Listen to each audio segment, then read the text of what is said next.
Hello, dragilor, de la un nou episod din Siberia.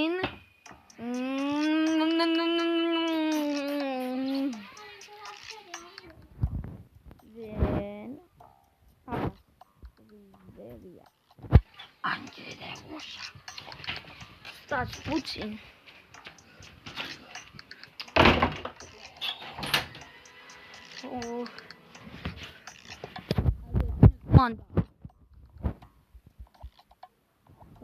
Slim, mai am o leacă și mai am o stat să-l fac star customer.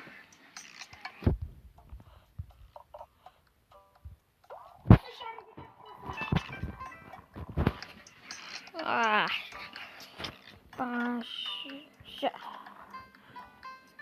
Așa. Ia, pot să fac așa bus? Cătălin! Haide!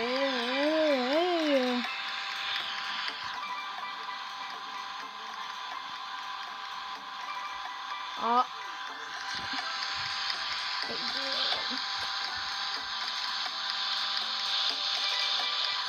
S-a făcut noi.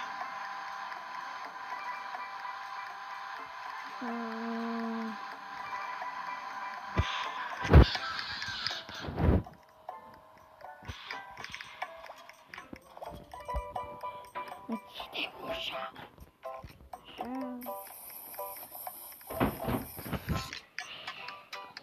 Uite, niște sos.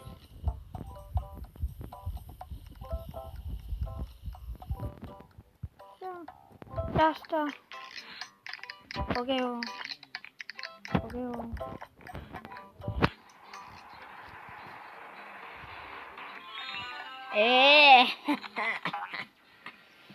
Chiar bine o ducem.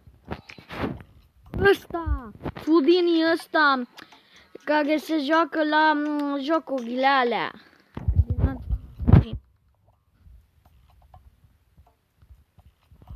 Căciula aia o să fie. Ăsta cu asta roșie în cap. Awesome! Awesome is awesome.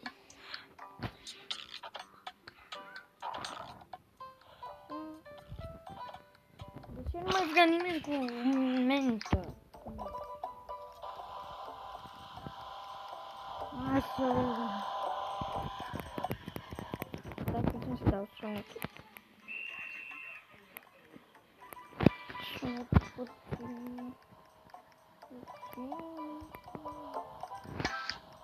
Nu chiar așa, cam așa. Deci vedeam că trebuie să apăs așa. Bam, bam, bam, bam. Nu trebuie. Trebuie dacă apăs.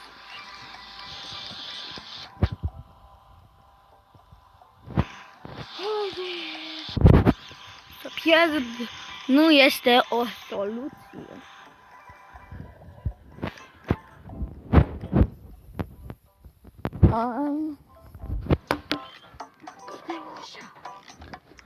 Așa, uite, de astea, cucubeu, bomboane, cucubeu,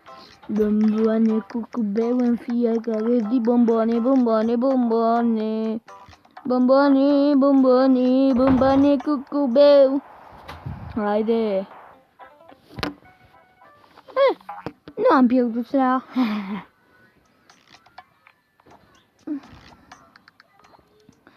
Mai trebuie o dată pe Kingsley ca să fac star customer.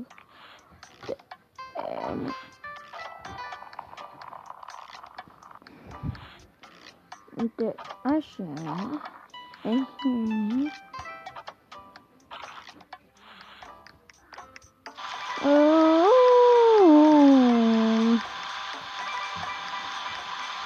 Challenge extreme.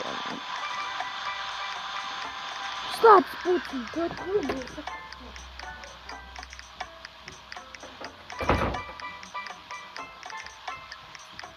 Scuze, dar am plecat pentru o scurtă perioadă de lângă telefon.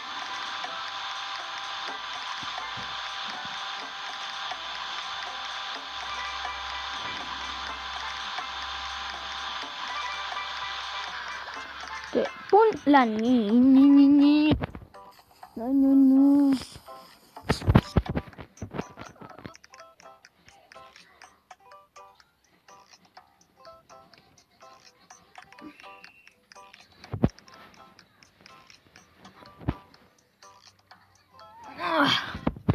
Așa.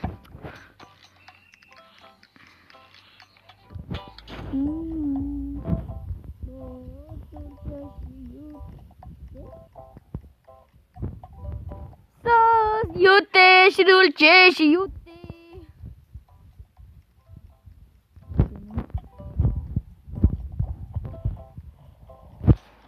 Elite Gox. Măcar am bănuți.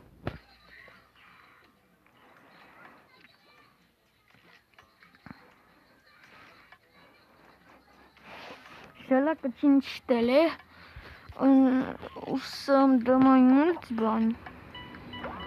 Pentru un milkshake decât 2, 1. Dar de ce nimeni nu mai vrea? Las că... Ia să-l vedem pe Gobi. Cum 5%, bă? Customer fighting, building, maximum topping.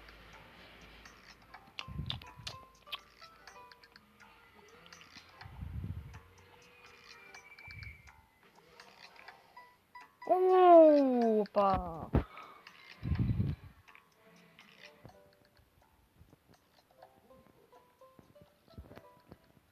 Ok.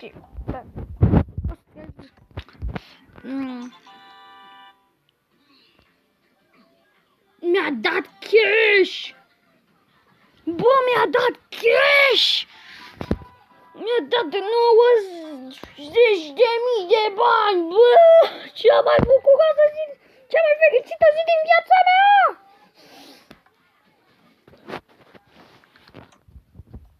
Asta e noua, nu? Da, e noua. Zici că zic noua. El, că așa nu-i mereu sau el.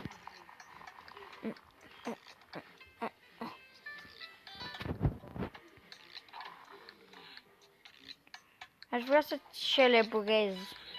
Aș vrea să mai la anul. Aș vrea să mai celebrează. Să celebreze Crăciunul la ăștia. Că știu că o grămadă de celebri. Ăștia fac eu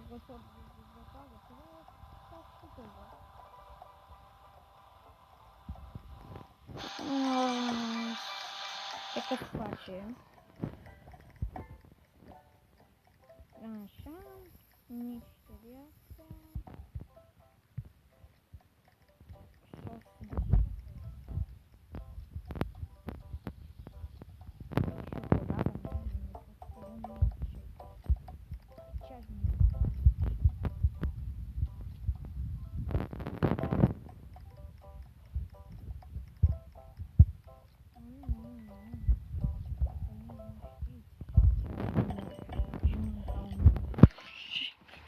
Ei, Kerry, haide!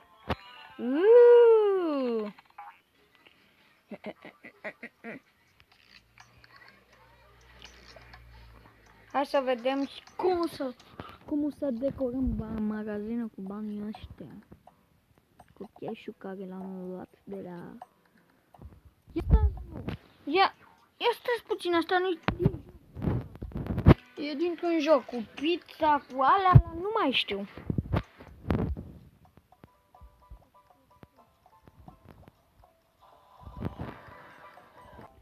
Sau știi ce e mai bine? Să nu cheltuim banii.